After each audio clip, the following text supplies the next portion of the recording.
Chapter 45. All else ceased to be. It was as if he and I stood alone in the world, and there was no one else. I climbed out of my mind and touched my fair feet down on Irish grass. "Hello," I said across the hills. "You're from Ireland?" I didn't ask. "Yes," he said. I came to stand beside him, and in my mind we gazed upon her hills side by side. There was a breeze I could not feel, and a cool, crisp air I wanted to touch. I could almost taste the wind. "So if I were to ask you what Irish air smells like, could you tell me?" He inhaled, and I watched him remember. "It smells of morning dew on blades of grass, and elder tree, and the faint smell of fireplace." Grinning, I fell into his words that gave life to the wind, and sheep poop. I laughed, and he smiled. "Are you Irish, lass?" He called me lass. It warmed my heart, and my smile widened. "On my mum's side. Also German and English, but Ireland." There was so much I wanted to say, and suddenly, all at once, here with him, I was at ease like I had never been before. Together we gazed into the rolling hills, and I tried to imagine the sense he described. I inhaled and felt the longing I had known for so long, the secrets in my heart that I had harbored. I looked at him, and I knew if anyone would understand, he would. I opened my mouth and said exactly what was in my heart. Him. How could I not? Have you ever felt like you belong somewhere else? Like a land calls to you and you hear it, but you can't get to it, so you spend your life trying to replicate it, but all you want to do is go home. I felt him slide into my words as I spoke them. He looked at me, and I could see the same longing in his blue eyes. "Nice," he said. I could hear the understanding in his voice, and I knew he loved her, and wanted her as much as I. "So I must ask," I said, "do you like Guinness?" He chuckled, and I grinned. Already I loved making him smile, and every part of me wanted to spend my life making him smile. "I'm Irish, lass. Guinness is in my blood. It flows with it." I had been around music and writing enough to know musical prose when I heard it. Every word he spoke was with a rhythm that swept my heart to him, and all I wanted was to hear him speak, to bathe in his words like music. "I love Guinness," I said. "I don't care much for hops, though." I felt the lion corrected it. "I hate hops, but I love Guinness." "I hate hops, too," he said. "You write?" I asked. "Of course," he said. "And who do you read?" "I love Poe," he said. "Poe." "Annabel Lee." I breathed the name. "Yes," he said. I exclaimed. "And the raven!" I love ravens. "You remind me of a raven," I said. "Poe's raven." And he did. Something about him, his words, his eyes, everything about him reminded me so much of Poe. A sweet, sensual shadow that lingers over the pages of Poe. That is what he reminded me of. "I live for macabre," he said, "and the Irish wind blew." "Poe has a music that no one other has mastered," I said. "Yes," he said. "Oh, the music," I sighed. "The music," he smiled. "You play?" "Of course," he said. "Music is my life. I breathe it. I drink it. Make love to it," I said. We stopped and stared through the Irish air. "Well," he said. "For now. Sláinte," he said. I saw my lips move on his. Instead, I slipped away and returned to the life I had. I lay awake, staring at the clock. It was going on 3 a.m. Why couldn't I think? Why couldn't I breathe? Why couldn't I move without there being a fire pulse through me? All I could think of was him. Hosea lay beside me asleep, unaware of the demons I battled. All other thoughts melted away. No other thought but my raven.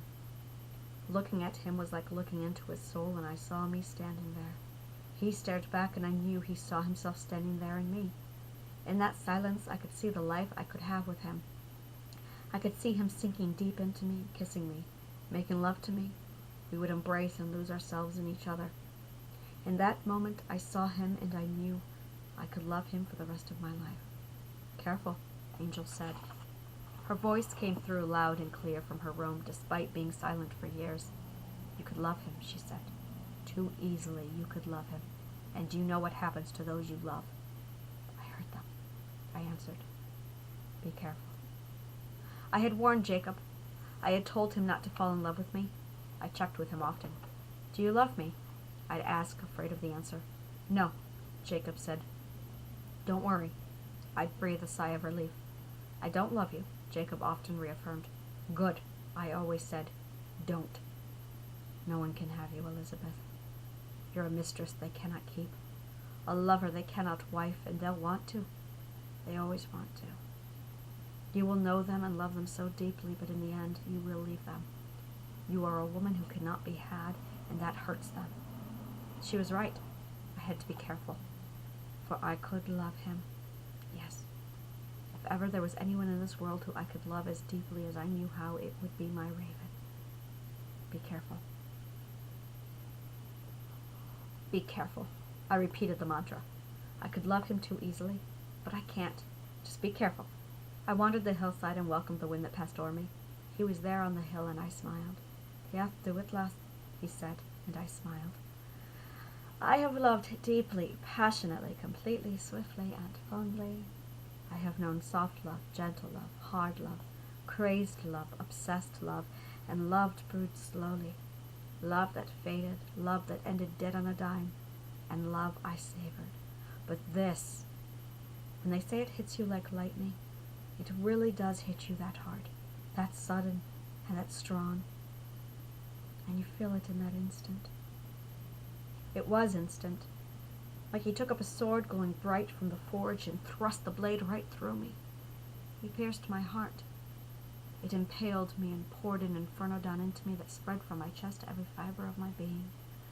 I gasped, and in that moment, just like that, I loved him long and deep and hard for the rest of my life. I stopped there and stared into his eyes. He stared back and saw me too.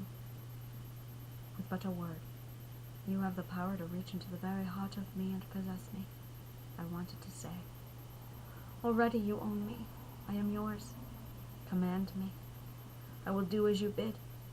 You only need but to ask. As simple as a smile, a whisper, a wish. I would fight to the ends of the earth and bring you back your deepest dreams. Command me, for only then am I whole. I said none of this. After a moment, I approached him. Beautiful morning, he said. Almost as beautiful as you. His words twisted the blade through my heart, but it felt good, too good. It is, and I made sure he looked into my eyes.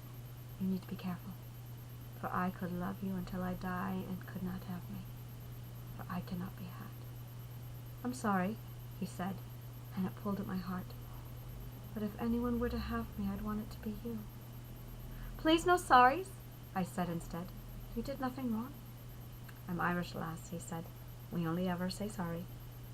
So like me. You are I thought. Again I saw him in me. In silence we stood while I watched the world around me and let my mind wander. Be careful. The angel's voice rang loud and clear. If he loves you, he cannot have you. But it was too late. I loved him. I knew the look in his eye, the choices he made with words. He mirrored me. I had no doubt he loved me too. But things were complicated. To leave things unspoken, I may already love him, but that didn't mean... No, he couldn't have me. He needed to know that. I thought back to my conversations with Pat, and I thought of Jacob. I thought of Hosea and Nick 3 years ago. I thought of Joe and Pissant and Scott. I thought of everything. And Ireland. Standing there, I thought of him. To thine own self be true. I never lie. I will never hold back again. Why can't I stop thinking of you? I had but whispered the words, but he heard. He turned and looked at me. Forgive my forwardness, I said. Life's too short. I tend to be blunt. He was listening. I like you, I said. A lot. Really a lot. So much more than I should. And I can't even tell you everything about you that I like, because then I would be in serious trouble. There are too many reasons why I can't more than like you. But I love talking to you. I love what you love, and I love the way you speak. I love how much you remind me so much of everything I love, like Ireland, music, writing, Poe, and so much more. I love how easy it is to pour my heart out to you. I watched my words reach down into him. I saw me slide into his mind and heart, just like he had slid into mine. If ever I was meant to love anyone, it was him, and I think at that moment he knew this. So here's the deal, I said. I tell you that I like you, and that I can't ever be more than just your friend, and I won't tell you how much I can't stop thinking about you, or how I replay our conversations over in my mind a little bit more than I should, or how much I think about making love to you, how much you make my blood burn when I think of you. I won't say any of that. Instead, I will tell you that I like you a lot more than I should, and that we are just friends, good friends, because we can never be more than that. There, I thought. Good. I said it. I will leave now. I turned, but he caught my hand, and with it my breath. What do you want with me, Raven? This, he said. What we have. What we are right now. I want you to know that if ever I could, I would go to you so fast. I could feel the fire. Every word we spoke rode on the heat from the blade he slid through me. And just like that, I saw the same wants and dreams in me reflected in him, if just for that moment. In my mind, right there, I made love to him. I touched him to watch him move with me. I tasted him, I drank him, I took him into me. And when I looked in his eyes, I lived and loved and died in his arms. I loved him as completely and as deeply as I was ever able to love. And all at once, I didn't care what would become of me, what my fate would bring. If I died never being known or remembered, if I died never being loved or accepted again, I didn't care. All that mattered was that I loved him and treasured his happiness far deeper than I could ever love my own. My time was up. I had to go back. I could hear the other worlds calling me. I brushed my lips over his, and as I turned, I heard him call me wife.